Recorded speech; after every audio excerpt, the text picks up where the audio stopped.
Hello students, আজকের ভিডিওতে class 10-এর ইতিহাস বিষয়ের যে ষষ্ঠ অধ্যায় রয়েছে সেই ষষ্ঠ অধ্যায় থেকে ইম্পর্ট্যান্ট 2 নম্বরের কিছু কোয়েশ্চেন আলোচনা করছি। একা আন্দোলন শুরু হয় কেন? কারণ 1921 থেকে 22 খ্রিস্টাব্দে উত্তরপ্রদেশের হরদই, বারাবাঁকি প্রভৃতি অঞ্চলে কৃষকদের উপর জমিদারদের মাত্রাতিরিক্ত কর আদায় এবং বেআইনি নজরানা বা ভেট প্রথা জোরপূর্বক চাপিয়ে দেওয়ার বিরুদ্ধে একা বা একতা আন্দোলন শুরু হয়। অন্যান্য কারণ এছাড়া ফসলের পরিবর্তে নগদ টাকা খাজনা দেওয়ার দাবি এবং খাজনা দিতে না পারলে কৃষকদের জমি থেকে উৎখাত করার প্রতিবাদেও এই আন্দোলন গড়ে ওঠে। নেক্সট কোয়েশ্চেন, মাদারিপাসি কে ছিলেন? মাদারিপাসি ছিলেন 1921 থেকে 22 খ্রিস্টাব্দে উত্তরপ্রদেশে সংগঠিত বিখ্যাত কৃষক আন্দোলন, একা বা একতা আন্দোলনের অন্যতম প্রধান ও জনপ্রিয় নেতা। তার ভূমিকা কী ছিল? তিনি নিম্নবর্ণের অনগ্রসর কৃষকদের একত্রিত করে অহিংস নীতির বাইরে গিয়ে জমিদার ও ব্রিটিশ সরকারের বিরুদ্ধে এক শক্তিশালী প্রতিরোধ গড়ে তুলেছিলেন। Next question, workers and peasants party কেন প্রতিষ্ঠিত হয়েছিল?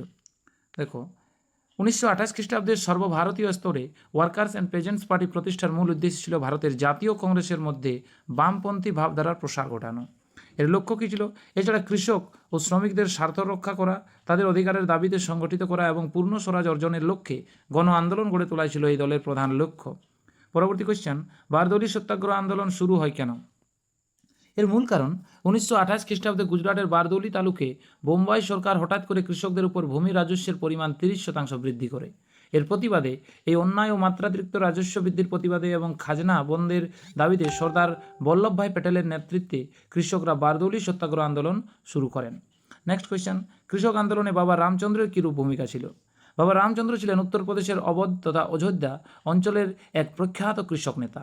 তিনি অসহযোগ আন্দোলনের আবহে অবধের কৃষকদের জমিদারদের শোষণ ও অত্যাচারের বিরুদ্ধে সংগঠিত করেন। 1920 খ্রিস্টাব্দে জওহরলাল নেহরুর সহযোগিতায় তিনি অবধ কিষাণ সভা প্রতিষ্ঠা করেন এবং বেআইনি কর ও বেগার শ্রম বন্ধের দাবিতে শক্তিশালী আন্দোলন পরিচালনা করেন। নেক্সট, মোপলা বিদ্রোহের কারণ কী? 1921 খ্রিস্টাব্দে কেরালার মালাবার উপকূলে মোপলা নামক মুসলিম কৃষকরা ব্রিটিশ শাসক এবং হিন্দু জেনমি বা জমিদারদের চরম শোষণ, অত্যাচার ও উচ্ছেদের বিরুদ্ধে বিদ্রোহ ঘোষণা করে। তৎকালীন প্রভাব, খিলাফত ও অসহযোগ আন্দোলনের জোয়ারে উদ্বুদ্ধ হয়ে তারা খাজনা বন্ধ করে এই সশস্ত্র ও উগ্র রূপ ধারণ করেছিল। নেক্সট কোয়েশ্চেন, কী উদ্দেশ্যে কংগ্রেস সমাজতন্ত্রী দল প্রতিষ্ঠিত হয়?